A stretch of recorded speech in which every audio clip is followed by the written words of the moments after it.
Let me start with my own observation that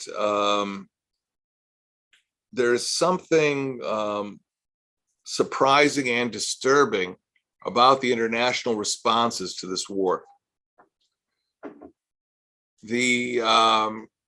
Israel's opponent, I should say Israel's enemy in this war, is the Hamas organization. And Hamas is a militant jihadi group, and one would expect that the world's reaction would take that into account. But ironically, what we found was that while governments many times understood the problematic nature of Hamas, and while Hamas was illegal in many Arab countries, like Egypt, like the United Arab Emirates, and others, many in the West over time began to embrace Hamas. And we didn't understand what was going on here. How is it possible to have demonstrations in London that showed support for Hamas in light of what Hamas was and is? To just make the point, Israel disengaged from the Gaza Strip completely in 2005. It was a full withdrawal. There were many in Israel who said, you know what, we should retain at least the Philadelphia route, that is the area between Gaza and Egypt. We didn't do that. We had good friends here. I remember Uzi Dayan, who used to be associated with our center, former deputy chief of staff, who thought Israel should at least retain the northern stretch of the Gaza Strip to make it more difficult to strike Israel with rockets.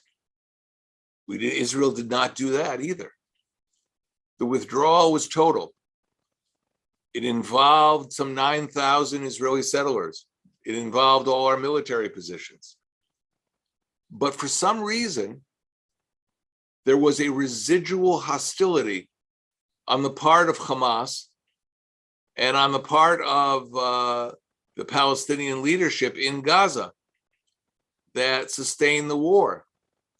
In fact, what we found, if you pay close attention to the number of rocket launches that came out of Gaza towards Israel, they in fact increased. If you take the period from 2005 to 2006, you'll see an increase after Israel withdraws of 500%. So something else was motivating the Hamas leadership and the Hamas position. And it wasn't simply the territorial concerns of the Palestinians in Gaza.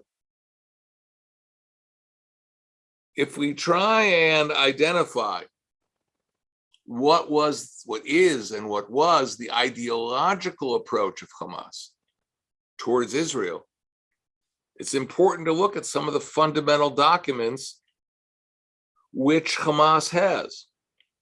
There's the Hamas covenant from 1988. That isn't ancient history. The Hamas covenant makes a point that Hamas strongly believes that there is no solution for the Palestinian question. I am now quoting the covenant,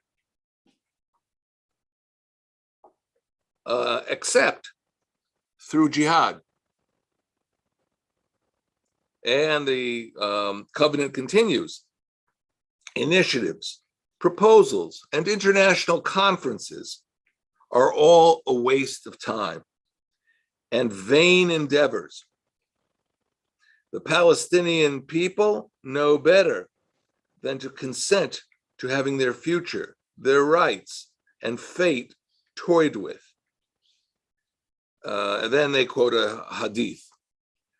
So there is a very strong position that Hamas voices as to its fundamental ideology. Another place to understand the Hamas approach is to look at the Muslim Brotherhood. In the Hamas covenant, it says quite explicitly, the Islamic resistance movement, that is Hamas, is one of the wings of the Muslim Brotherhood in Palestine.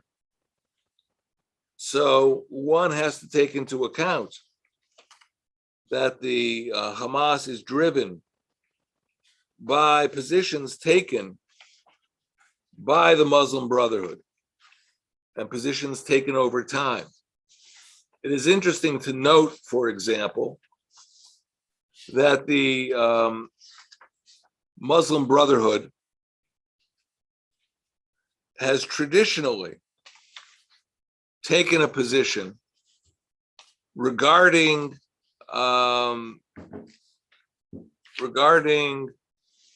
its demands of the West in territorial terms. It talks about recovering territories. If you look at the founder of the Muslim Brotherhood, Hassan al-Banna, who created the Brotherhood back in 1928, he wrote in the 1930s that Andalus, that is Spain, Sicily, large parts of Italy, the Balkans, are all Islamic territories that have to be returned to the control of Islam. We see these themes returning among religious leaders of Hamas. So these aren't just antiquated ideas that belong to Hassan al-Banna, but they also are voiced by individuals. For example, there's Sheikh Yunus al-Astal, who speaks and in Friday sermons in the Gaza Strip. He's a member of parliament of Hamas. And Yunus al-Astal, back in 2008, made the following remark: very soon, Allah willing, Rome will be conquered, just like Constantinople was, as was prophesied by our prophet Muhammad. So these are rather harsh positions. And therefore, one should not be surprised that Hamas is a very difficult player now in the Middle East and has now engaged in 4 wars in the Gaza Strip against the state of Israel. Again, as I repeat, even though Israel withdrew from every square inch of the Gaza Strip. So I'm going to now turn to our speakers, and we will hear how they perceived this most recent conflict and the overall conflict which Israel continues to have with Hamas. And I think what becomes important is to understand what is the underlying perception in the countries they come from, particularly from Italy, of what is going on in this conflict. This is no longer Israel versus the PLO. This is no longer the Arab-Israel conflict with Arab states. This is a conflict between Israel and a jihadi organization. To begin our discussion, I'm going to ask Senator Matteo Salvini to say his remarks. I just want to say, as a matter of background for those who don't know, but Senator Salvini, who was born in Milan in 1973, has been a leader in Italy and has been a senator of the Republic since March 2018, when the Lega party became the first party of the center-right. He has been Minister of the Interior and President of the Council of Ministers. And he represents a senior leader of the Italian state. There are those, although he may not want me to say this, who believe that he is a candidate, a serious candidate to be a future prime minister. So hearing what Senator Salvini says is very important for understanding how one of the most significant states in the European Union is viewing the Israeli-Arab conflict today, particularly as a result of the war between Israel and Hamas. Senator Salvini, the floor is yours.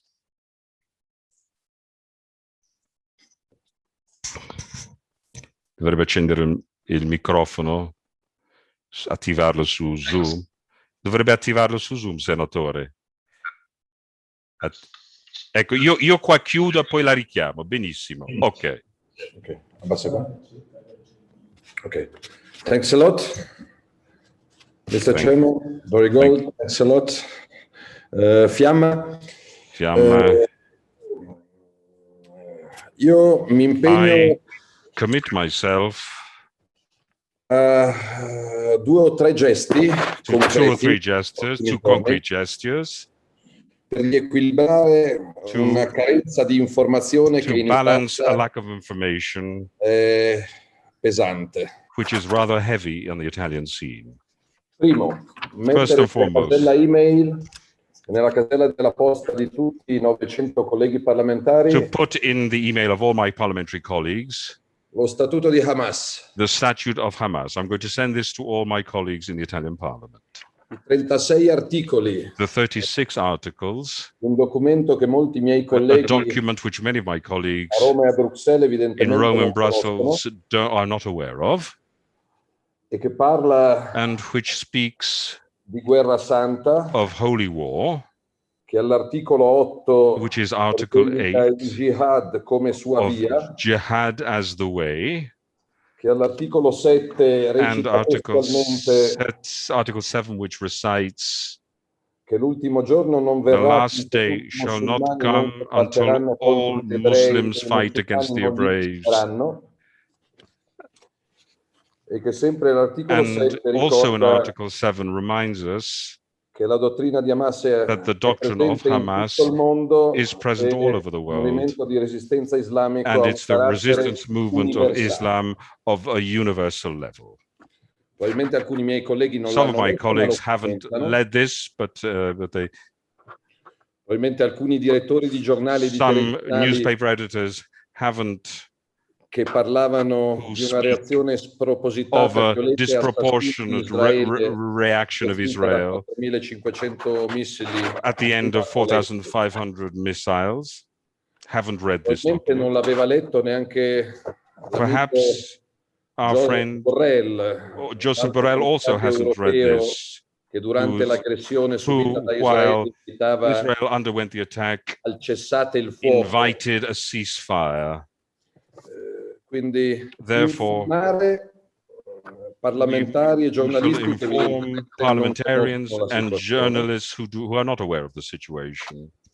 Secondo, invitare, questo mi impegno a farlo, il governo italiano I invite the Italian government a uscire dall'ambiguità. to come out of this ambiguity.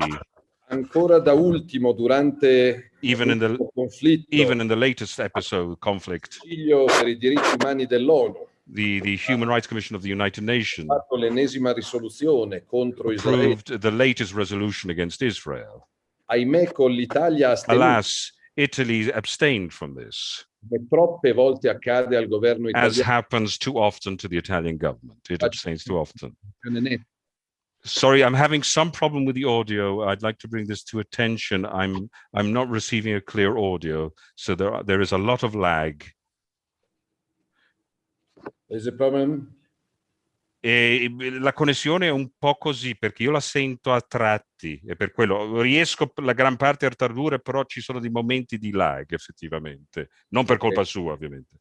Ok, sono all'Aquila, una città ricostruita dopo il terremoto con orgoglio. Che il Signore sia benedetto. Stavo parlando dell'ambiguità anche italiana. I was speaking of Italian ambiguity, and I'd like to deal with this subject, overcome it. E penso alla riedizione della conferenza di Durban. The Durban conference springs immediately to mind. Che da convention contro il razzismo and the convention against racism became a convention and an anti-Semitic convention. E che ha già un boicottaggio annunciato da altri paesi come Stati Uniti, Canada. And which has already been boycotted by the USA and Canada and Italy. E mi piacerebbe che anche il governo italiano annunciasse l'assoluta disponibilità. And I'd also like Italy to announce that it will not participate in this conference. A un convegno che invece che di razzismo si occupa a conference which instead of dealing with racism deals with is anti-Semitic in its nature. Lavorerò perché ci sia inoltre una posizione chiara nei confronti dell'Iran. I would like them also to take a clear position with regard to Iran, che finanzia movimenti which finances terrorist movements a Gaza, ma anche in Libano, not also in Gaza, but also in Yemen and Lebanon. E su questo bisogna essere and we have to be absolutely clear on this matter. È incredibile come it is incredible la Commissione europea faccia how the European Commission alcuni paesi membri su alcune riforme interne, how it pressures some people with regard to internal reforms, mentre taccia, while it is quiet, oppure sia anche complice di paesi più pericolosi, or it is an accomplice of the most dangerous regimes. E quindi therefore che I'd like that this behavior, preciso, decisive and informed, consapevole del governo italiano, and an awareness of the Italian government, omogenea maggioranza culminasse con il riconoscimento which could recognize Jerusalem as the capital of Israel. Però ragioniamo per passi. But let's go one step at a time. Because a breve almeno i miei colleghi in Italia I'd like to see my colleagues in Italy understand what Hamas is, senza subire dei processi come accadde a me without having to undergo trial as happened to me. Quando visitai i tunnel scavati da Hezbollah, when I visited the tunnels the attack tunnels dug by Hezbollah at the Israeli border. Definì Hezbollah un'organizzazione terrorista. And I defined them as a terrorist organization, and everyone in Italy was quiet. A me piace usare le parole per il senso che hanno. I would like to use words respecting their traditional meaning. A terrorist is a terrorist. I believe, and I'm going to conclude here, that the extremists are always dangerous. Che l'antisemitismo, ahimè, has, alas, sia nell'estrema sinistra che nell'estrema new expressions both on extreme left and extreme right. In Italia c'è troppa ambiguità quando in Italy there's too much ambiguity when we speak about Israel. Me ne sono accorto perché I realized this because when I commented and posted on the social media on the latest conflict, I received a huge amount of abuse and death threats. Quindi vuol dire che bisogna informare, we must inform and decide. Dell'ambiguità, dell'astensione, getting rid of ambiguities and abstentions on the part of Italy when international resolution is concerned Israel. We should take sides clearly. To criticize Israel as a state government is legitimate, as indeed with other countries, as long as this criticism isn't an excuse for anti-Semitism and anti-Zionism, which must be uprooted with every means possible. And therefore, I thank you for having la mia had me posizione e la here posizione della Lega, and allowing me to attualmente express e my prossimamente position al governo and that of the League. Thank you, Senator Salvini. Grazie, Senatore Salvini. And your positions are very valued here in Israel. Thanks a lot. Thanks a lot. Grazie. Adesso riprendo a tradurre per. Let me now turn to our second speaker in this session, the Hungarian ambassador to the State of Israel, Ambassador Benko. I'd very much like to hear your perspective on the nature of European relations with the Middle East in light of this last war between Hamas and the State of Israel. Mr. Ambassador, thank you. Ambassador Gold, Senator Salvini, dear colleagues, and may I also say dear friends, first of all, let me express my appreciation for this invitation to the JCPA. It's an honor for me to share Hungary's position on such an important manner in such a prestigious company. Let me apologize first of all on behalf of our State Secretary Peter Stary, who for unforeseen changes in our minister calendar was not able to join us here today. May I start by saying that it sounds, even though it sounds like a commonplace, but it often goes unnoticed in Europe, that Israel is a strategic partner for us in the Eastern Mediterranean and the Middle East. In fact, Israel is a key factor for European stability and in a fight against terrorism. We Hungarians certainly regard Israel as a strategic partner. We have excellent political and economic relations that have become even stronger during the pandemic. Every cloud has a silver lining, so the pandemic has also created new opportunities for our cooperation. Let me just mention joint vaccine research, or the fact that Hungarian companies are working hand in hand with Israeli ones in producing medical respirators. Of course, the political backbone of this relationship is very well known for the audience. It is not a surprise to you at all that Hungary has consistently supported Israel in the European Union, in the United Nations, and other international fora. We have consistently and unequivocally acknowledged Israel's right to self-defense in the past few years. I think it is not an overstatement to say that Hungary is among the most daring friends of Israel in Europe. We are in a way old-fashioned guys who follow the adage that friends in need are friends indeed. And we stick to our friends even if we come under pressure in the meantime. Of course, this principle is also very much interest-based, as we are convinced that Israel should also be a strategic partner for Europe.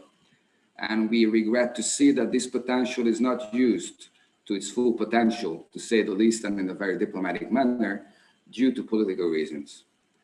I will come immediately to the recent war with Hamas, but before elaborating further on our decision-making related to the recent conflict, it is important for me to set down a few yardsticks, 3 in particular. First, Hamas is a terrorist organization, and it is also recognized as such by the European Union. It is not an equal party to Israel. Hamas does not recognize Israel's right to exist, and it favors the use of force instead of negotiations. Therefore, Hungary refuses to interpret Hamas's behavior as a legitimate fight for Palestinian statehood. Number 2, instead of violence, we believe that the only acceptable and legitimate way to resolve the Israeli-Palestinian conflict is for the parties to sit at the negotiating table. A precondition for this is that all Palestinian political actors should accept the quartet principles. And let me emphasize that this is also a point that the European Union has also committed itself to. And number 3, it is of course a popular catchphrase to say that whenever there's a flare-up of the conflict, the root causes of the conflict must also be addressed. And certainly it is important to talk about options for a long-term solution for the conflict. But for the reasons detailed above, with rockets raining down on Israel in the thousands, We believe that the political imperative in such situations is to condemn in the strongest terms the indiscriminate missile attacks against Israeli civilians, and to demonstrate our full solidarity with Israel by unequivocally recognizing its right to self-defense. These yardsticks or these points served for us when the EU foreign ministers convened to discuss the Gaza war on the 18th of May. Unfortunately, the draft declaration put forward by High Representative Borrell to the EU foreign ministers did not point in this direction. As you know very well, we consider the draft to be unbalanced in the given situation, a text which in fact implied Israel and Hamas to be equal parties, and in a way also blurred the question of responsibility. Therefore, we came to the conclusion that this text did not meet our principles. On the contrary, it could even be harmful and counterproductive, since by assuming the parity of responsibility between Hamas and Israel and putting Israel under pressure, in our view, the declaration in practice has limited Israel's right to self-defense. This we could not accept under any circumstances, and therefore Hungary declined to join the other 26 EU foreign ministers in backing the declaration. Predictably, Hungary came under heavy pressure and criticism, but we were well within our sovereign right not to join this declaration. In the common foreign security policy of the European Union, important decisions can only be made unanimously. Despite high-level statements from some member states in questioning this, we are sticking to our position in this regard. In general, Hungary believes that the EU member states have the right to make sovereign decisions in the most important issues. We understand that member states may have different positions on various issues, be it on Israel or something else, and that is totally legitimate. What is not acceptable in our view is to have a majority behind one certain position and then to say that any deviation from that position is politically or even morally wrong. That is not the philosophy of European democracy that we fought for from behind the Iron Curtain. Especially if we prove to be right, as it was the case with the well-known debate during the migration crisis in 2015. Despite all pressure coming from all sides, we warn that unrestricted migration leads to the prevalence of religious extremism in Europe.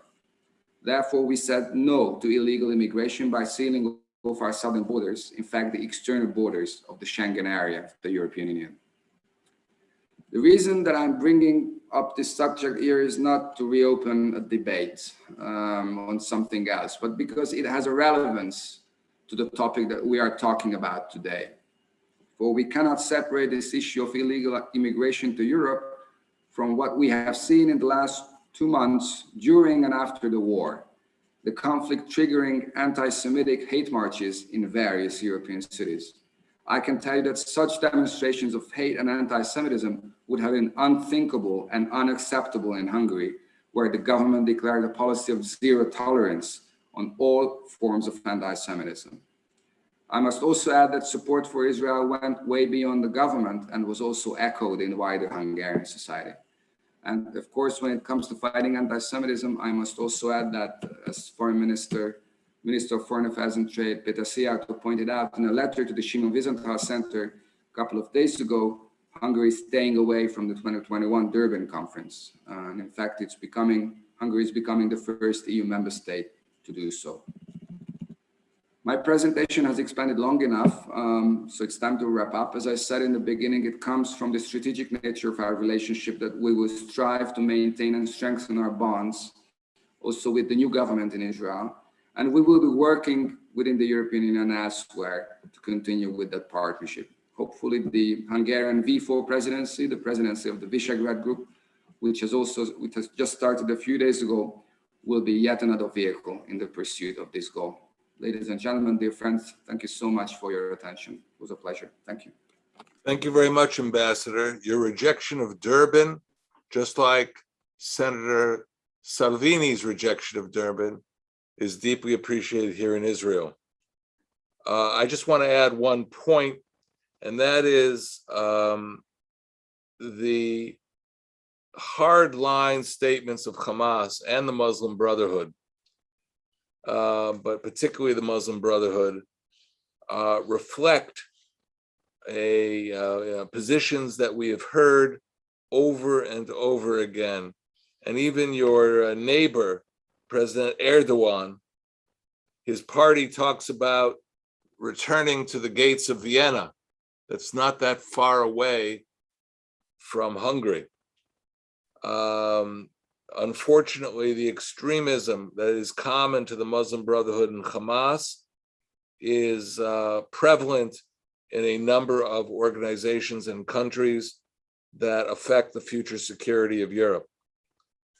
I'm going to ask our next speaker, Ambassador Meirav Elon Shachar, who is Israel's permanent representative to the United Nations and international organizations in Geneva, to give us her observations about how this war between Hamas and Israel has affected Israel's position in the international community. And anyone who follows international affairs realizes that in many respects, the center of the struggle for Israel in international organizations is not in New York, it's in Geneva, and that's where she serves. So Ambassador Shachar, please give us your observations. Thank you. Thank you very much for the invitation to participate in today's event. And Dori, if I may, I'll pick up where you left it. Indeed, I have to say that the Palestinians find Geneva a very comfortable place for their agenda. It was clear from the start when we look at the last round of conflict in Gaza. Although there was, of course, in the Security Council, there were debates. There was, an outcome which was just to the press at the end, just a statement to the press. They also convened the General Assembly statements, but they never tried to push any outcome at the General Assembly. Why? Because they kept it here to Geneva. In Geneva, we're talking about the Human Rights Council. This is not the first time. Every time there is a round, of course, we see a special session. We're talking about a body that has 47 members, as we know. I'm talking about from the Goldstone report through the various COIs, the commissions of inquiries, we were never able to garnish enough support to refute the different resolutions. But I'll talk specifically about the last one. The last one we all have to understand, and I have a few slides that I wanted to share with you. The last one, we talk about a new kind of resolution. It's a resolution that has established a permanent commission of inquiry. This is not something that has a deadline. This is something that is there to stay, a permanent commission of investigation. This is a commission that the scope is very, very wide. We're not talking about Gaza. We're talking about investigating Israel itself, whether it's in Jaffa, Lod, Ramle. This is the scope that we're talking about. Hamas, of course, is not mentioned. We're talking about collection of evidence, interviews, a systematic collection of evidence in a way that will be able to be presented later on, not here in Geneva, but of course elsewhere to some courts, where they are looking at a personal criminal responsibility. We're looking at a resolution that is looking at business and human rights. Once again, if we all remember the blacklist, it also refers, not in its name, but refers to the topic. And it also refers to a recommendation on arms embargo. So this is a very wide scope of a mandate. And as I said, it's a permanent feature. Basically, it will have like a small secretariat. It will have permanent members in it. It will have a support staff, a permanent one.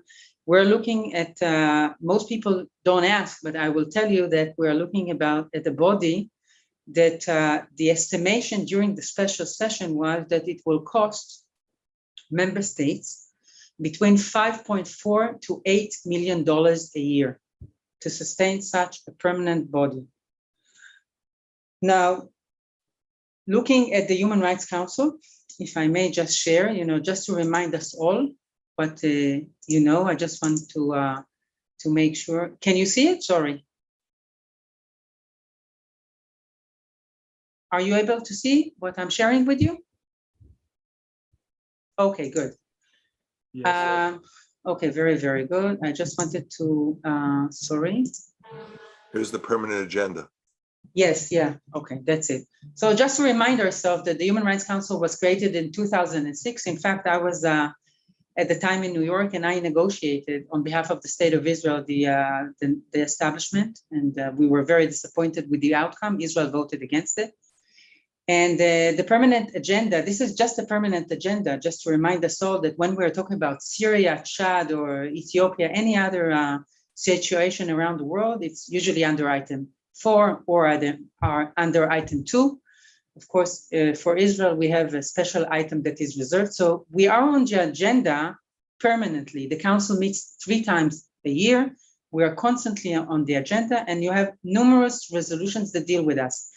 So this is not a topic that you could say that was really an emergent. By the way, the special session started after everything finished, right? It's not during the campaign itself. Just to give you a little bit of numbers, the council since its inception had 30 special sessions, 30, 9 were reserved to us, and you can see the numerous resolutions.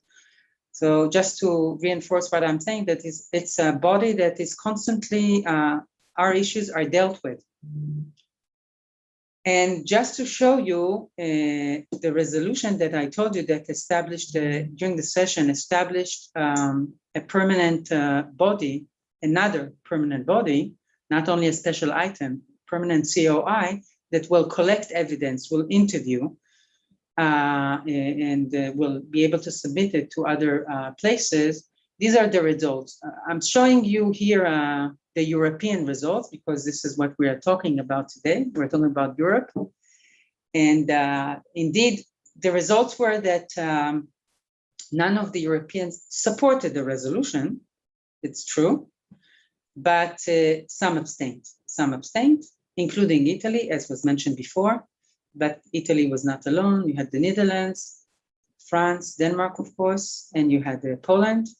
And then you had, well, depends how you define Europe, of course. And then you had those who voted against.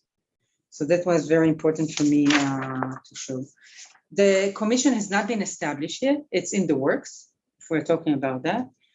It's in the works, but it will be established very soon. It usually takes between 2 to 3 months. And then it will start its work.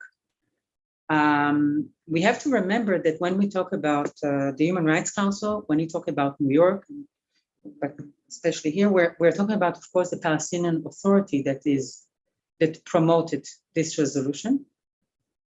As I said, Hamas is not mentioned in any of the resolutions, never is. And not in this one, but none in the others, not in New York as well. And the Palestinian Authority does it together with the OIC, with the organizations of the Islamic countries. So this is the situation. This is the Israel-Hamas war here in the multilateral world. But as I said, there has been, of course, an expansion of the mandate and the scope of it, the permanency of it, and I have no doubt that the recommendations that will come out of it, we don't know yet who would be nominated, of course, but we'll look at the issues that they will review. So I will stop here. Unless, I don't know how to stop sharing this.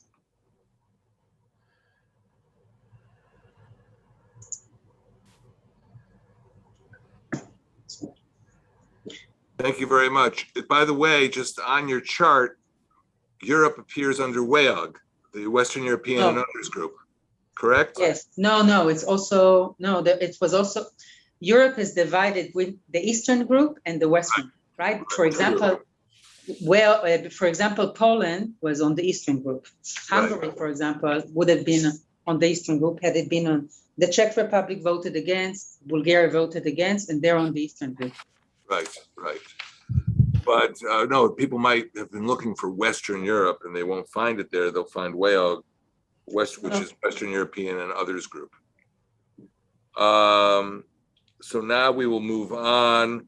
We're very lucky to have Israel's top defense analyst, Amos Harel from Haaretz, who has a long biography as well as written books and has been attached to Haaretz for many years. But he will also consider this issue of the last war between Israel and Hamas and to try and put it in some kind of framework of the Israeli and European perspectives. Amos, we're anxious to hear your views. Thank you, Dr. Gold. Good afternoon, everybody. So looking at the background for the latest operation, as usual, we have to return to the operation before last. That happened in 2014. It was called the Pillar of Defense. There was quite a long period of calm by our standards, where Israeli deterrence against Hamas was maintained, I'd say between 2014 to late 2017. Later on, Hamas was under extreme economic stress, and its leaders decided that the way out was to start escalating events around the border with violent demonstrations. We've had several periods of escalation. By late 2020, again, calm was restored for quite some time, mainly thanks to Qatari money. Israel turned a blind eye to that. $30 million a month were delivered in suitcases in cash to Hamas, and this way we had some calm. This was when the pandemic already was running through the region, so there was another reason for maintaining calm. The theories among Israeli analysts, at least some of them, the military intelligence, were saying that Hamas leadership was actually growing more moderate, that Yahya Sinwar, the leader of Hamas in Gaza, wanted to lead his people, and that he chose a pragmatic way forward, and that recovery of Gaza was more important than mukawama, than resistance to Israel. Like many times before, it turns out that the analysts were wrong. We saw that by April, May, there was a series of incidents in Jerusalem, at Sheikh Jarrah neighborhood in East Jerusalem, at the Damascus Gate, at the Temple Mount. And apart from that, there were also domestic political reasons for Hamas's behavior. More than anything else, Abbas's decision to cancel the elections to the Palestinian parliament. So Sinwar and the Hamas leadership in Gaza identified an opportunity for them, and Hamas decided to launch rockets to show its solidarity, so to speak, with the residents of East Jerusalem and their struggle against Israel. The moment Hamas did that on the afternoon of May 10th this year, the moment they launched 6 rockets to Jerusalem, it was very clear that we were acting according to different rules of engagement. Israel decided, remember, this was still under Prime Minister Netanyahu at that time, but the final stages of his government, Israel decided to act quite forcefully. The goal was deterrence and not decisive victory, but there were quite massive airstrikes for 11 days. Hamas, for its part, launched close to 5,000 rockets all over the place, southern Israel, Jerusalem, Tel Aviv center, the center of the country around Tel Aviv, and so on. It ended, like many of these operations, in what I call a sense of a miserable draw. Israel has a body count of numbers of assassinations, targeted killings of senior Hamas military men, different sites that were destroyed in those airstrikes.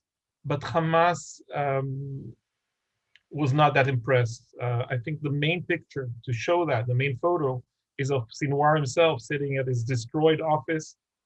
Many of you might have seen that. He's sitting quite comfortably in a chair at an office which is, it's clear, was destroyed by Israeli bombings. But the message from Sinwar is, you cannot beat me. From his point of view, he's probably correct. On the other hand, I think this brings about more Israeli discussions of trying to go after Sinwar himself in the next round. And I have no doubt that at one point or another, there will be a next round. During the operation, there were other incidents in the West Bank. the Palestinian Authority mostly took a step back and let Palestinian residents fight with the IDF. There were also attempts by Iran launching a drone which flew over Israeli territory and was shot down by the Israeli Air Force, and a few cases where either Palestinian or pro-Iranian militias launched rockets towards Israel for both Syria and Lebanon.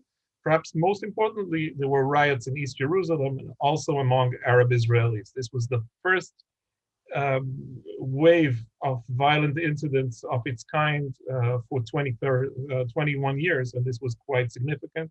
I think it put a large question mark on the whole idea of coexistence within the 67 borders. A few words about conclusions, results, and conclusions to the future. Hamas maintained its loyalty to the whole idea, Islamic idea of resistance, mukawama against Israel. It turns out that for Hamas's leadership, this was more important than the everyday conditions, the everyday pressures of life in Gaza. It's quite apparent that Hamas is searching to take the leadership of the Palestinian people. It is in tight competition with the Palestinian Authority, which is headed by an aging politician. Abbas is 85 years old. And it's more and more, it focuses on what's happening in the West Bank, attempting to gain control there. Israel showed a lot of improvement on the military level. We've improved our capabilities of launching airstrikes, accurate airstrikes against Hamas's infrastructure. We have very good defense. This was proven by the way Hamas failed in most of its attempts, for instance, to operate through tunnels underground, also sending drones and so on. But on the other hand, it's quite clear that we cannot reach a decisive victory without ground incursions into the Gaza Strip, something that would cost quite a lot of Israeli soldiers' lives and would also cost us a lot of resentment in the international community. Israel was not even capable of stopping launching of the rockets during the operation, which was quite frustrating for the Israeli public. And as I said, the situation with the Arab Israelis remains quite problematic. I think to summarize, I'd call it Jews are from Mars, Palestinians are from Venus. We talk on two different layers, on two different levels. We count bodies of terrorists being killed, numbers of equipment, of military equipment being destroyed, while Sinwar, the leader of Hamas, is searching for a narrative of resistance. The numbers of lives lost is of less importance to him. And a final note about Israel and Europe, my colleagues on this panel are much more aware of the facts than I am, but I will say that looking at this from Israel, there's quite a significant gap between what the governments are thinking and what the public at large, especially in Western Europe, perceives of the situation. My sense is that there's more understanding on the government level, and especially among military professionals, to the challenges that Israel is facing, fighting urban warfare against terrorist and guerrilla organizations, both in southern Lebanon in the past and perhaps in the future, and in Gaza. I think in reality, the Israeli army was quite careful while using airstrikes during this period. The proof for that is that the relatively low number of uninvolved civilians being killed during the latest operation, considering the very complicated arena in which this war was fought. In the end, like everybody here knows, Hamas is using citizens, civilians as human shields while it is acting behind civilian population and launching rockets at our civilian population centers. This makes it very, very difficult to fight, and it makes it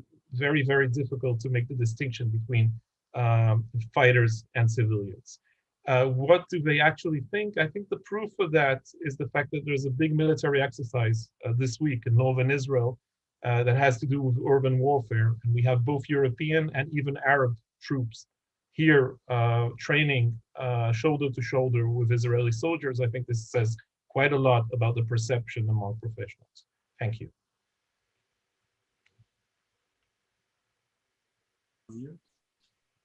Amos, thank you very much. I think you have presented in a very comprehensive way the nature of the conflict.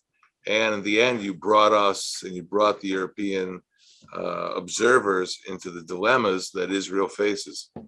At this point, what we're going to do is I'm going to turn over the chairmanship to Fiamma Nierenstein, who I may add is not only with the Jerusalem Center, but has long European connections. And this entire conference was her idea. So Fiamma, you bring a lot of special background to this discussion, and we look forward to hearing what you have to say. Bring a lot of Florentine accent. Okay, thank you very much to everybody. I really enjoyed the discussion, and now I'm really extremely proud. I hope that everything is working. Can you see me? Can you hear me? Yes? Can you? Great. No, Matteo says he cannot hear me. Matteo, can you hear me? Yeah, good.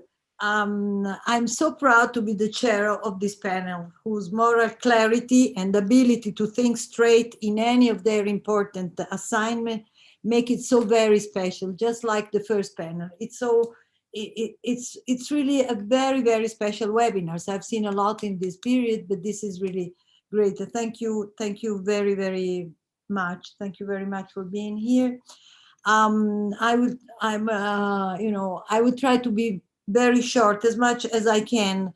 As I have heard from Amos, thank you very much for examining the whole development of the war, and thank you to you all.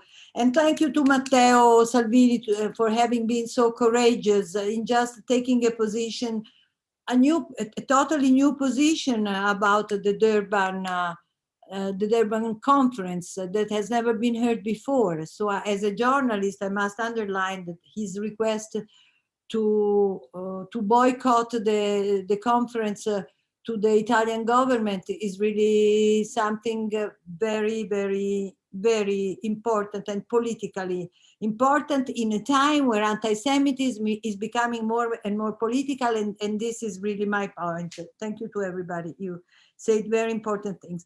Now, I will jump all the description of the war and how Hamas launched 4,500 rockets.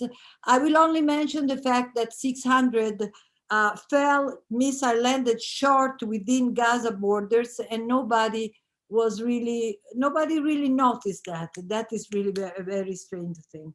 I will notice also very shortly how for a while, either the European Union and several European nations resisted the temptation to try to ask for to Israel to renounce its right of self-defense, and how then at the end Joseph Borrell did not resist it, while the United States got along just not asking Israel to stop self-defending its territory and its population, as it was clear. And then we had this incredible reaction, this immense reaction of anti-Semitism. I've been writing plenty of books and articles about anti-Semitism, but I must tell you that this time it has been incredibly different. There are many specific facts that I will ask you to examine now that you are speaking next after me in the wave of anti-Semitism that have followed the operation in Gaza, because we have witnessed the twisted use of identity policy, which have transformed Jews into white supremacism and Arabs into blacks, while screaming irrelevant epithets reminding us of the South Africa's former state of apartheid and colonialist power. This has been the new transformation into a more and more political square demonstrations where the pretense of not being anti-Semite, but simply criticizing the state of Israel has vanished in the air with the shout from the river to the sea, and the direct conclusion of fact the Jews, in fact their daughter, and Hitler was right. We have heard also this in the square. The Palestinian issue has been the main inspiration of the new wave of deadly anti-Semitism. Jews are bad. The proof is in the occupation, because Jews are on the side of Israel. As Israel is bad, also the Jews are bad. And here the equation has been appearing as it has never done before. It has conquered the scene of anti-Semitism that once was very variegated. The far-right Nazi racist Jews hatred has succumbed to left political anti-Semitism, even if it still feeds stereotypes of blood libel and conspiracy theories. Anti-Semitism, moreover, has a surface from being a disguised subtext to an above-surface weapon fired publicly. Corbyn was there before to show that. Omar, the member of the American Senate, is there today. It has become a favorite way of many movement leaders in Europe, like the Yellow Jackets in France. Palestinian warfare plays a win-win game. Now, this is also a new, very interesting thing, taking advantage of the instinctive anti-Semitism of large chunks of the left-wing movements that because these movements pretends to be inspired by the defense of human rights against oppression, pretends to be playing together with these large movements. And these movements on their side exploit Palestinianism, going with it into the squares and bringing all the Muslim and Islamic anti-Semitism with them. This has become a large phenomena on the two sides. One side, the Palestinian gains legitimacy, defining the Jews as part of the oppressive side of the planet. And on the other side, the general anti-oppressive movement gains legitimacy by adopting the Palestinian cause. The European Union sends signals of understanding that here there is something wrong with what is going on now. And it is a dangerous game. Germany has tried to stop the phenomena. Macron has denounced it publicly, but afterwards, the evident task to stop funding the Palestinian propaganda and activities through a revision of the NGO funds, to intervene publicly against the Palestinian anti-Semitism, either of Hamas and of the PA, doesn't find its way yet. Ecco. The leading group of the politicians and the intellectual don't find a voice to protest it.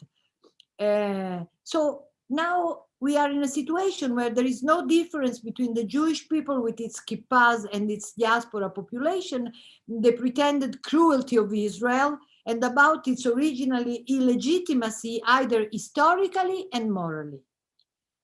Don't forget that 67% of the attacks, according to an ADL data research, are motivated by anti-Zionist elements. Even if the suprematist white and black groups are still active, the radical left-wing anti-Semites could always count on the silence of the Jews and of the traditional anti-Semites groups, of the traditional group that fight anti-Semitism, because they don't want to attack left-wingers, and instead, so they prefer to stay silent. So it has worked as a general cultural system. An entire net has responded with a vertical growth of anti-Semitic demonstration and attacks, no matter like a well-ordered army, from the streets to the institution of the word, as this has been described before from the United Nations General Quarters in Geneva, to the general request of blaming Israel, notwithstanding the evident reasons of the Israeli answer to the attack of its civilian population. Also, the code words, quite sophisticated in their ultimate aims, the delegitimization of Israel as a Jewish state and therefore of the Jewish people, have been the same wherever. They are accusation of pure infamy, character assassination of the Jewish people. I will leave it here, even if there are so many other points that I'm sure you will develop in the next part of the discussion. And first of all, I give the floor to Ambassador Terzi, that has been, he has such an important and very I have to go to Rome. Oh, you have I'm to. Sorry. Thanks a lot. Thanks a lot to you. For this occasion, I have to go to Rome in Senate. We really You appreciate can count on my information work. And I really appreciate, and I'm sure you will bring to Rome what we have. Thank you, Mr. Chairman, Donny Gold. Thanks a lot. See you soon. Thank in you. Rome without COVID. Thank you. From Rome to Jerusalem. Ecco. So you're invited to Jerusalem. Okay, so we salute Senator Salvini and thank him.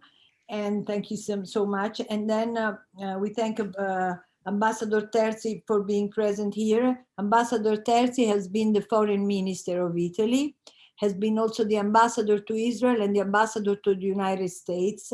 Nowadays, he's the president for the Global Committee for the Rule of Law of Marco Pannella. And he's the president of the Radical Party, the honorary president of the Radical Party. These are two of his last commitments. Giulio is somebody that has never been silent about his sympathy and his love for Israel. It's very important to remind this here.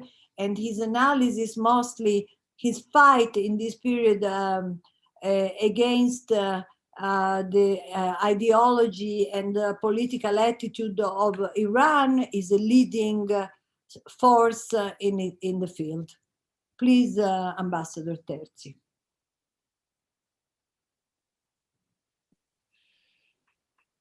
Thank you so much, Fiamma. Thank you, sincere appreciation to Ambassador Gold for organizing this extremely important debate. Very impressive discussion.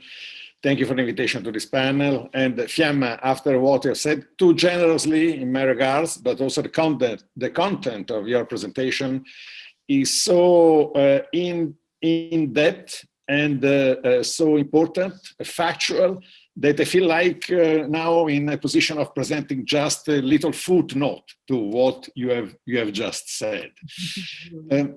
I would like to say a few things about yes, Fiamma and everybody else has addressed the question, the issue of anti-Semitism, but I believe that after the Gaza crisis, when dynamics and rules of anti-Semitism are analyzed through the lenses of the public opinion, and when through the lenses of public opinion, Middle East and in Europe, it is really undeniable that there has been an increasingly nefarious influence that a state actor plays in spreading and reinforcing the anti-Semitism globally, but especially in the region and especially in Europe.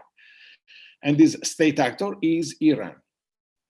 It is also evident that a worrisome increase in incidents in anti-Semitism has been documented in Europe over the last few years. And the trend is a consequence, as Ambassador Gold just mentioned at the beginning, has been the consequence of an irresponsible lack of engagement by some political parties, by movements, and by governments, which are still reluctant. And even the Italian government, the previous government, was not completely forthcoming concerning in compliance with the higher guidelines, the Holocaust International Remembrance Alliance.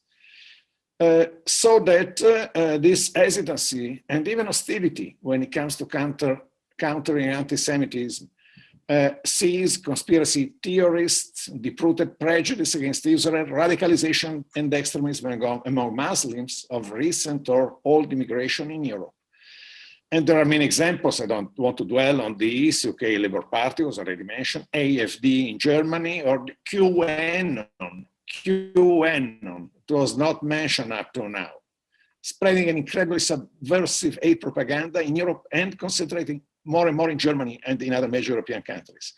And let's not forget the BDS networks flourishing in the EU countries, supported and differ funded funded directly by Tehran, but even by European institutions and member states. BDS, which are supported by peace-loving association and think tank, which enjoy of European funds, but still that are in this sort of a chain reaction of spreading anti-Semitism. And all this, of course, it is very, very evident that supports the movement of this increased anti-Semitism that we face in Europe. But still there is another factor that I wanted to pinpoint. The question that Iran has been aggressively playing the cards of anti-Semitism in preparation of Hamas, Islamic Jihad, and Hezbollah attacks against Israel during latest crisis.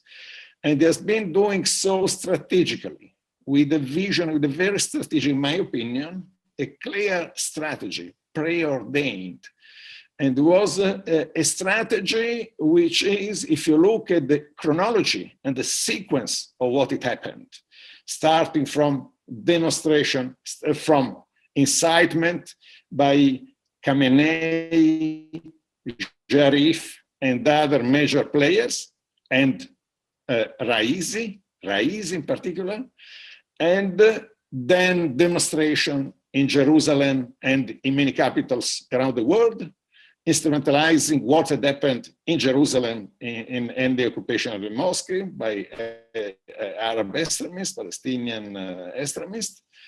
And then finally, right after the launch of 2,500 rockets and missiles. Therefore, there has been one side, Iran's propaganda and disinformation, aimed at mobilizing extremists and terrorists against the state of Israel and Jews in general. And on the other side, the use by Iranians of an anti-Semitism political weapon among public opinions in order to disseminate all over the world, but especially in Europe, hostility, to encourage a logical and even physical confrontation against Jews by threatening them security and scaring them in their daily lives. I'm plenty of statements that you could repeat that they are well known, starting with the one on Al-Quds Day when Khamenei yelled, and I quote, "Israel is a terrorist base, not a country. Fighting this despotic regime is everyone's duty. The decline of enemy Zionist regime has begun and will not stop," and so on. And then the mobilization of masses in Indian flags in Pakistan, burning in Pakistan, people burning mobs, burning Israel, US and Indian flags, and even in European cities, rallying in Syria, flags were drawn on Iraqi roads, the same flags, and so on. So the incitement by Khamenei was in preparation of movement on the field, both demonstration and militarily. Not to mention the spontaneous demonstration in the capital, Tehran, notwithstanding the presence of an increased, a huge opposition to the regime was mobilizing his own people to attack verbally, and not only verbally, America and Israel. And what to say about Minister Jarif, the moderate Minister Jarif? Again, even before, a few days before the statement of Khamenei for Al-Quds, he said Israel is an apartheid regime, Palestine is a yardstick for justice, Iran has proudly stood with Palestinian people, and so on and so on. So no match was made by the institutions and member states to counter, as they should have done, this Iran's anti-Semitic and hatred propaganda, this Iranian anti-Semitic tsunami during and right after Hamas attacks against Israel. It is true that Berlin, the Germans did something. They banned the anti-Israel Quds Day, which has been taken without being any objection, has been taken place since 1996. I mean, the Al-Quds Day with the participation of Hamas in the German streets have been taking place over the last 25 years. It has been the first time that fortunately has been banned finally. And also the local level, under also the impact and the pressure of the Central Council of Jews in Germany that they had received, and there is a quote from their spokesman. They received a torrent of the most vile anti-Semitic insults reminiscent of the darkest time in German history. This is a quote from the Jewish community in Germany, representatives of the Jewish community. There has been a mass presence, its operatives, the increase of their operatives in numbers and in the effectiveness of what we are doing has been stated by a report produced over the last few months by the German Federal Intelligence. In fact, no, the report is from last June, and they are assessing and they are giving the numbers of how much mass presence and especially have increased in number. And there are other also operations that have been put together by Iran. Recently in the Jerusalem Post, I read a report about an important event of over 60 organizations which took part in Gaza to a global campaign to return to Palestine with a broad network, including all the BDS group more active in Italy. And believe it or not, there are not only in Italy, but also US Palestinian Community Network, the Malcolm X Grassroots, the US Collective Palestine Vaincre in France, in Scotland, and of course, even in Italy, Sardinia, beautiful island, but unfortunately with people which get easily instrumentalized by the Islamic extremists. There have been many other stories, public press, but what I felt most impressive and was Fiamma who encouraged my reading this report because I was a little bit late in catching it. What was written in Newsweek last 27th of June by the CEO of Anti-Defamation League, Jonathan Greenblatt. It needs to be read carefully because it points on the fact that the Iran's president-elect Ebrahim Raisi has played a hands-on role in promoting the protocols of the elders of Zion as part of a sustained campaign to demonize and delegitimize the Jewish people. And this has been happening not decades ago, has been happening with increased violence, verbal and political violence and hatred propaganda over the last 5 years. He has even organized a series of 50 televised presentation of stories connected to the explanation description of the elders of the protocols of the elders of Zion. Now that has been part of his campaign to become president. So you can imagine that the Ayatollah Khamenei has chosen the guy who, besides being a criminal, genocidal killer, because he has murdered more than 30,000 political prisoners, as he was a prosecutor, young prosecutor in 1988, the famous massacre of 1988. He has been chosen not only because he was a massive murderer, so he was given some guarantees to the regime for the way ahead, but also because, and I think also because he was considered particularly reliable in promoting hatred propaganda and anti-Semitism, to the point that when he was president of the Astan Quds Razavi Foundation, he was engaged across the board, producing movies, televised series, and so on, in this direction. So to make a long story short, with this nefarious influence of Iran in promoting anti-Semitism, something that has been completely, not completely, but 90%, 95% ignored by European countries in shaping their foreign policy and security policy vis-a-vis Iran. I believe that it is really a responsibility of all of us, and very glad to have listened also to Senator Salvini. I believe that no effort should be spared to tell the truth about the disinformation, hatred, and anti-Semitism engineered by the Iranian regime and by the terrorist organization which act as Iran's proxies. And no effort should be spared in denouncing the bad faith of all those who, for personal interest or for wrong ideologies, behave as promoters of Iranian anti-Semitism. Thank you. Ambassador Terzi underlined something which is never really underlined enough on the press when they speak about Iran, which is the anti-Semitism, the spreading of anti-Semitism through the influence and the subservient propaganda of Iran and its regime and its murderous intention toward the Jews in Israel.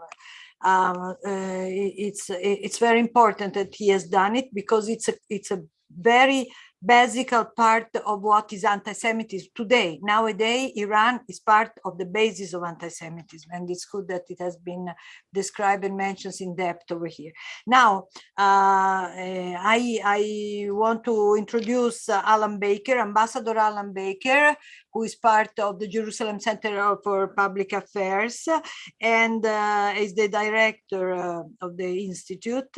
And he's an international lawyer. I'm sure that all of you have read the extremely important thing that he has been writing, decrypting the situation of Israel in all about all the lies that have been told about its history and its legal status. Baker is the one that always says the truth about the things as they are and describes it in our book, in our symposium, in our work. He has participated in the peace progress negotiation with Israel's Arab neighbors as well as in the drafting of the various peace treaties and the other agreements, represented the Israeli negotiation with the United Nations on various international treaties, including international conventions dealing with counter-terror, human rights, international humanitarian law, and the International Criminal Court. Please, Alan, the floor is yours. Okay, thank you very much. I apologize in advance that in a few minutes I'm going to have to leave because I have a family engagement. I want to relate directly to the war in Gaza and its immediate effect on public opinion and outbursts of anti-Semitism, because it's an issue of facts that everybody knows. Nobody, as has been said, nobody argues with the fact that the Hamas is a terrorist organization. Everybody is aware of the fact that Hamas has been targeting civilian concentrations with 4,000 rockets. Everybody is aware of the fact that this is a violation of international law. Everybody is aware of the fact that Hamas shields itself by abusing its own civilians, digging tunnels underneath civilian areas. Everybody is aware of this fact, but opposite this series of facts is the perception of the underdog, the international perception of the underdog, and the perception of an equivalency between two fighting parties, where one of them is considered to be less fortunate and the underdog. And this is what sways the international public opinion and governmental opinion towards hostility to Israel and outbursts of anti-Semitism. Just a few examples. The fact that the false equivalency that's drawn between the numbers of casualties. I think Douglas Murray will remember that Deputy Foreign Minister, I think Nick Clegg, a few years ago, he complained why are the number of Israeli casualties less than the number of Palestinian casualties? And this has come about again during the last conflict, as if it would be better for these people if more Israelis were killed and it would make things more balanced. Now, this is a false equivalency that repeats itself usually only with respect to the conflict between Israel and Hamas. There have been condemnations of Israel's Iron Dome anti-missile system because it reduces the amount of Israeli casualties and therefore enables Israel to inflict more casualties on Gaza, and therefore it's to be condemned. The manipulation of the media, the use of photographs of babies, knowing that any legal or political explanation can't stand opposite a photograph of a dead baby when it's displayed, whether in the New York Times or in the international media. So what I'm saying is, what happened during this recent Gaza conflict, more than any other conflict, in Hebrew they say siba lemisiba, it's an opportunity to party. The Gaza war gave the opportunity to whitewash anti-Semitism and hostility, hatred towards Israel that existed under the surface, but it allowed it to come above the surface and it became kosher, to use a strange expression, but it became kosher. It fit in with such movements as the Black Lives Matter and the other movements. It became something that, okay, it's legitimate now to criticize Israel, and we can vent all our anti-Semitism through this criticism. The question is, how can this be countered? And we've heard several discussions about Iran, about the Human Rights Council, about the new Durban conference. I took part in the original Durban conference, a very sad experience, I must admit. With respect to the Human Rights Council, I don't think anybody takes it very seriously. I understand that Israel's ambassador to the international organizations in Geneva is sitting in a pressure cooker and has to face what's happening there. But the Human Rights Council has lost all credibility, it's lost all integrity, and the permanent committee that it's going to set up is nothing basically new, because there's this permanent agenda item that comes up every year. So nothing here is going to change the situation. The same with a new Durban conference. A lot of countries won't participate, we'll boycott it. And again, it will come out with a lot of political statements similar to the type of resolutions, the political resolutions of the UN General Assembly, but nobody will really take it seriously. So the question is, what can be done? And here I must admit I'm very, very pessimistic, because as competent as our explanations, as our public diplomacy, as our campaigns might well be to explain ourselves, the inclination among the international community, whether it's the public, whether it's international organizations, whether it's many leaders, especially the heads of the European Union, are, despite the fact that they know what's happening, to ignore this, and it's comfortable to condemn Israel. I think the only hope that we have here is in friendly governments who have their strategic political interests to side with Israel. And I think this is the only way that this can be countered or dealt with or ignored. This will maintain some element of rationality in the situation, and hopefully in the fight for public opinion and the fight against anti-Semitism. Thank you very much. Good evening. Very good. Very good. Thank you, Alan. I have to leave, unfortunately, so I say bye-bye to. I just wanted to say that this is exactly what we're doing, trying to check the political situation, because on the moral side, anti-Semitism has never been beaten, and probably it will never be. So what we can try to do, as anti-Semitism is becoming more and more political, to check it check the political situation on the other side.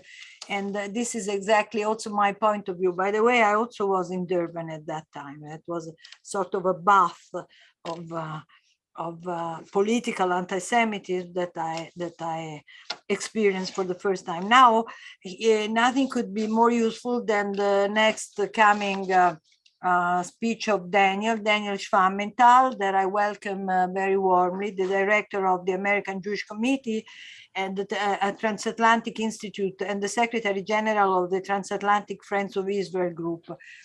Because Daniel, with his, as I say, always fresh and personal and different point of view, still is just sitting in the mouth of the lion. He's just there in the European Union, knows everything, knows all the dynamics, speaks from outside because he's a thinker, and from the inside because he knows politics just from the very inner circle of where it happens. So please, Daniel, just tell us what we can do.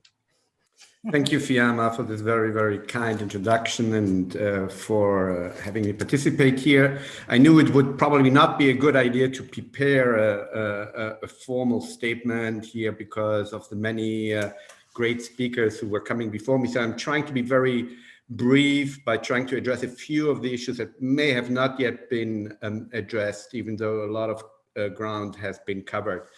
I want to focus particularly on the media coverage of Israel, because that's, of course, what is having an impact on public perception. I'm sometimes thinking myself, if all I knew about Israel was, what I would consume from the mainstream media, I would probably come to very similar conclusions as unfortunately many people in the West have, because what we are facing is really an outright propaganda war. And I'm using the word war really consciously. It's not simply that we are confronted with double standard, obsessiveness, and lack of context, which would be bad enough, but we are really seeing coordinated demonization of Israel and the very assault on Israel's right to defend itself. And if you can't defend yourself and you live in the Middle East, that means you can't exist. No matter what Israel has over the past decades tried to use as sort of self-defense techniques, even non-lethal measures such as barriers or security barriers or checkpoints are routinely condemned as violations of international law. And so ultimately the conclusion is Israel has no right to defend itself. And that feeds into the demonization of Israel. Israel is being, the media is really using what Hitler has called the big lie, making up lies that are so enormous that an ordinary person would never consider the idea that these are lies, because such enormous untruths could normally not be told. Nobody can believe that this could happen. So routinely Israel is being accused of apartheid, genocide, and so forth. So the bigger the lie, the less likely it is that people will actually question it. And it's being repeated time and again. And we know from our own personal experience and from many sociological experiments that if you repeat something long enough and if you repeat a lie enough, often enough, then it will eventually be believed. Now, when it comes to the intensity of the coverage, I don't think that we have necessarily seen the worst during this conflict. There have been even times when I believe the coverage was even worse. If you remember, during the time of the second Intifada, when particularly the British media made up, massacres that never happened. But what is really different here is the geographical spread, and particularly what is going on in the United States, which is particularly worrisome. And what we have seen in the US is really the mainstreaming of anti-Semitism, particularly on the left. Not that anti-Semitism on the right doesn't exist. We have seen horrific terror attacks by right-wing white supremacists.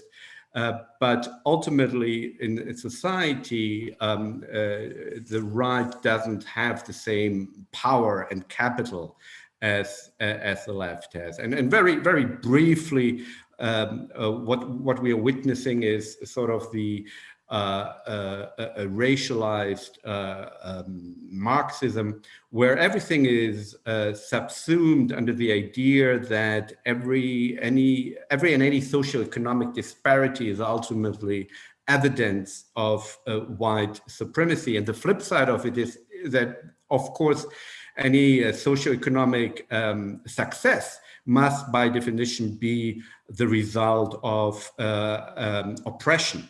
And therefore, when under in identity politics, as we are seeing this now in the United States playing out and slowly being imported into continental Europe, in Great Britain, and Douglas can speak, of course, much better about it. It has already arrived with a vengeance, but it's also now coming to continental Europe. So identity politics is always bad for Jews, because for the right, the Jews are not white enough and subhuman, and for the far left, Jews are now uber white, the prime example of white supremacy. And this has become mainstream and has also taken over many of the journalists in the legacy media. And so this is supplanted on the, first of all, the look at the Israeli-Palestinian conflict in terms of a sort of a colonialist enterprise where the Israelis are, sort of white colonialists, and the Palestinians, the innocent people of color. And at the same time, the Jews in America and in the West are being vilified for being part of the white supremacy oppression of people of color in the West. So what can be done? And I would agree with Alan and also which was Amos Harel said earlier. What was really surprising in many ways was the reaction among many European politicians, of course, Hungary, but also many countries in the West were surprisingly supportive of Israel. We've seen the German, Slovakian, and Czech foreign ministers coming to Israel in solidarity. Also the Hungarian foreign minister, and we have seen. I think generally statements that were quite supportive of Israel. And I think there are a number of reasons why this may have now happened. Part of it, I think, is that when in the past European politicians have seen anti-Semitic demonstrations linked to violence in the Middle East, perhaps their instinct was to appease those violent demonstrators in order to calm temperatures. But I think they have realized that this is not going to be successful.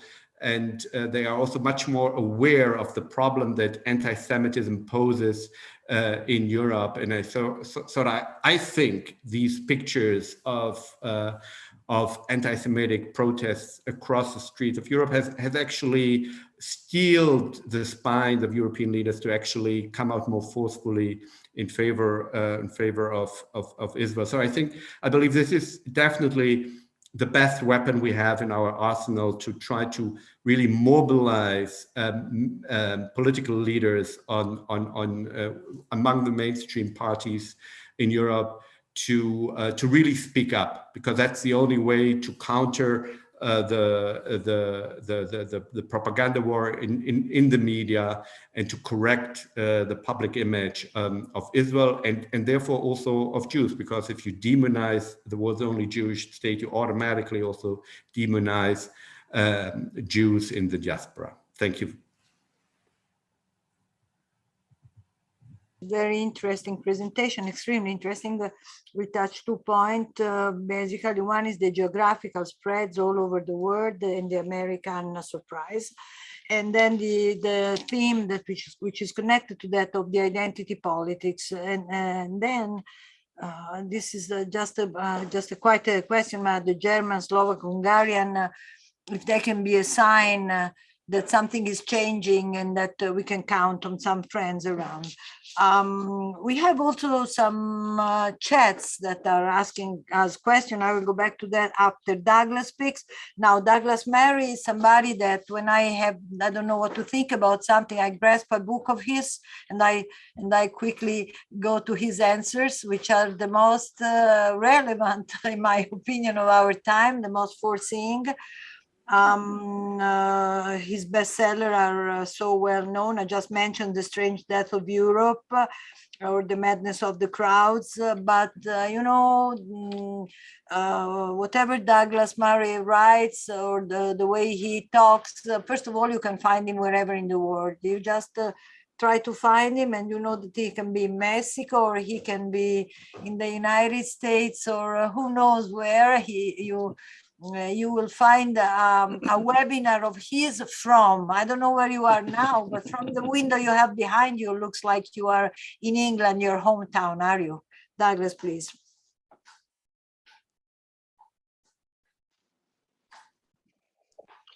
Lost you for a second there, but thank you very much. Where are you? Undisclosed location. Okay. No, thank you very much, Fiamma. It's a great pleasure to see you and so many friends. I'm going to just make a few brief remarks, if I may, and start off from this. I'm indebted, I believe, in this observation to my fellow countryman, Tom Gross, who's well known to many people present, who made an observation some years ago to me, which has rung truer and truer with the years, and that is this: that when it comes to Israeli reactions and reactions to them in Europe in particular, there is an oddity, which is that however significant or otherwise the military action that Israel is engaged in, the reaction against Israel on the streets of certain European countries becomes more and more vociferous each time. For instance, the Gaza conflicts involving Israel are relatively minimal compared to, say, the 2006 war in Lebanon, the Second Lebanon War, the Hezbollah War. And yet, as each of the Gaza conflicts has occurred, with less loss of life, less ground incursion, and much more, nevertheless, the negative reaction in certain European countries grows. And I believe that what we've just seen with the latest Gaza engagement is a vindication of this observation. Once again, we saw a significant, but by comparison with previous conflicts of the last 15 and 20 years, relatively low scale exchange between Israel and her enemies in Hamas. The reaction in certain European countries, and particularly my own, the United Kingdom, is more unpleasant and goes to a further depth, even than in much more significant military engagements. I think this is, to me, the thing that has been most striking and most worrying about the latest exchange. The latest exchange did not go on for months. It did not involve ground incursions into Gaza. And yet we see new lows in the reactions on the streets of, particularly in my case, the one I'm interested in is British cities. So we saw, for instance, this time, repeated convoys of cars by, it should be said, not just pro-Palestinian groups, but Muslim pro-Palestinian groups, to do convoys driving through Jewish areas of London, for instance. This is outright intimidation of a religious racial minority, and yet it did not warrant even a fraction of the kind of attention or condemnation that would come if, for instance, were it to be the case, and it wouldn't be in Britain, but that that a group of white supremacists were to repeatedly announce that they were going to be driving convoys of cars through majority black areas in order to intimidate and shout abuse. It wouldn't be tolerated in that situation. But yet repeatedly, weekend after weekend, and particularly over Shabbat, this was being done by, as I say, Muslim pro-Palestinian groups against Jewish areas of the UK. And I think that this in the latest conflict was a new low. We saw another specific new low in that, which I'm sure many people have seen online, of some of these members of these convoys shouting out the most vile threats to the Jewish community in North London, including threats to rape the daughters of the Jewish community and much more. This is obviously open incitement and harassment. And I was pleased on that occasion that there was very swift condemnation from across the political parties, and indeed an arrest of people believed to have been involved. But to my mind, this is too easy, as it were, for the politicians. It's too easy once you get to the stage of having convoys of cars driving through Jewish areas threatening to rape Jewish daughters. It does not come to that stage, and it only does come to that stage because of a problem which is ongoing in the UK, as it is in a lot of Western European countries, which is the tolerance at a level just beneath that has gone on, primarily in our case, it has to be said, and going back to what Daniel Schwamenthal just said, primarily on the political left. It was members of the Labour Party who once again, I'm not speaking for party political sectarian reasons, I'm not a member of any party, but it was members of the Labour Party once again who were at rallies outside the Israeli embassy in London, with the most vociferous chanting, from the rivers to the sea chanting, the validation and praising of Hamas, the open anti-Semitism. It was Labour MPs who were caught at that, and I think this is an ongoing issue. I just raised one other issue there, which is that we've had a couple of by-elections recently in the UK, and the most recent was in a very significant seat called Batley and Spen. It's got a large Muslim community, and we saw the extraordinary side of the Labour Party campaigning to try to navigate their way through local community politics by talking endlessly about the significance of Palestine.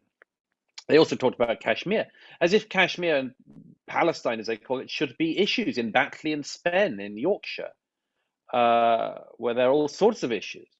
But this centering of this global conflict in particular into local politics in the UK is a very, very troubling phenomenon. It's been going on for some time, but it's been entirely normalized now, so that it's not seen as surprising that a local candidate in a local by-election should have to have views on the latest exchange between Israel and Hamas in the Gaza. And this, to me, is a very troubling phenomenon. But I just want to make one general point about this before handing back to you, Fiamma, which is this. I'm very conscious that in the conversation about Israel and her allies and friends across the world, there is a tendency of the allies and friends of Israel to look to Israel and ask Israel to behave in a certain way that would make life more comfortable for her allies. And this is exactly the wrong way around. It is not Israel's problem, but Britain's problem if Britain cannot control the British streets. In Jerusalem,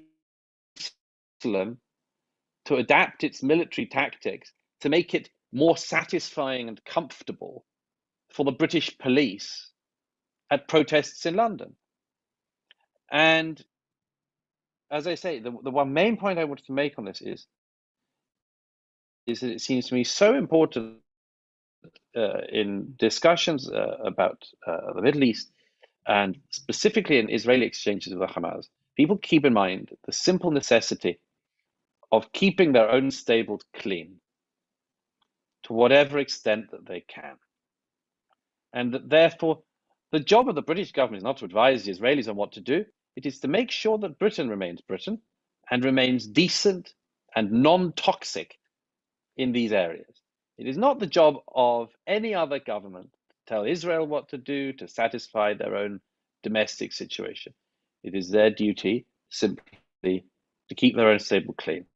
And that is the failing that government after government, particularly, as I say, in Western, has failed at in recent years. And I, for one, am fed up of hearing them lecturing the government in Jerusalem about what military tactics it should employ, when it should stop a conflict, at what stage they've not had enough casualties themselves or inflicted too many casualties on their enemies. But simply to stop that, and in order to stop that, I simply think that the focus should be made to a great extent on the embarrassment that countries like myself should feel that such behavior has been normalized, has been legitimized, and has been otherwise accepted. I think that is Britain's embarrassment, and that is what should be focused on, just as France's embarrassment, where this happens in France, should be focused on, Germany's embarrassment, where it happens in Germany, should be focused on, and so on. So that's the one main message I wanted to leave here today. True. Okay, I say that this is really true. The problem is that to make them feel shame, we should tell them, we are right, you are wrong, go to hell. Like, and this is something that usually you don't do in diplomacy and in politics, number one. Number two, we have a certain old habit to explain why we have this right to the country and why we were obliged to defend ourselves. And it's a very difficult habit to stop. I think you suggest this, that we should stop explaining, do you, Douglas? No, I don't think you should stop explaining, but I think that the necessity to explain to people that there are some things that it is not Israel's job to deal with. One, for instance, is policing in London. And the list can go on, and Israel should explain her actions, of course, but there is also this very, very central point, which I often make in a number of different contexts, about the importance of knowing the difference between a critic and an enemy. Sure. And very often, people mistake these two things. A critic wants to improve you, an enemy has no simply of ending you. And very often, people mistake these two things. There was an incident at one of the pro-Hamas demonstrations in London, where a British policewoman who appears to be of Muslim origin was persuaded by the crowd to join in the protest, to chant "Free Palestine," to raise her fist in the air. There is nothing Israel could do to deal with that situation.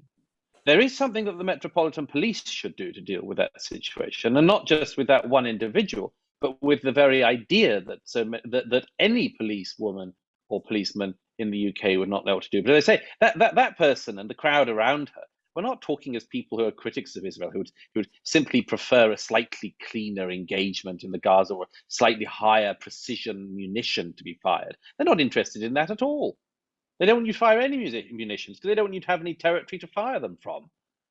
So as I say, it's simply differentiating between a critic and an enemy in these regards is the most important thing. Good. So look, there is nothing that can be concluded here. I can only say, first of all, that we have several questions and we will try to answer to them lately, because it's difficult to do it now. It's too late. We have been here for a long time, and we will answer to the one that sent us questions. We will, but we cannot do it now online because all the people have to go first. Second, this is the starting of a very, very interesting description of this really very new anti-Semitism, not new anti-Semitism, quote unquote. It's really very new anti-Semitism, which is political anti-Semitism in transvestite of oppression. That's the reason why, Douglas, it's so hard to define a critic as an enemy, because his transvestite is just as an oppressed person, somebody who is oppressed, And that's the new way it presents itself. We will try to now to restudy whatever we have been discussing today and whatever you have said. All of your speeches were of extreme interest. We will go through them. We have tape recorded everything. And I think that we will have to print them all. We will send them to you. You will review it. And I think that we can come out with a very important new work about the new anti-Semitism. So we thank you all so much for what we have done today. It has been really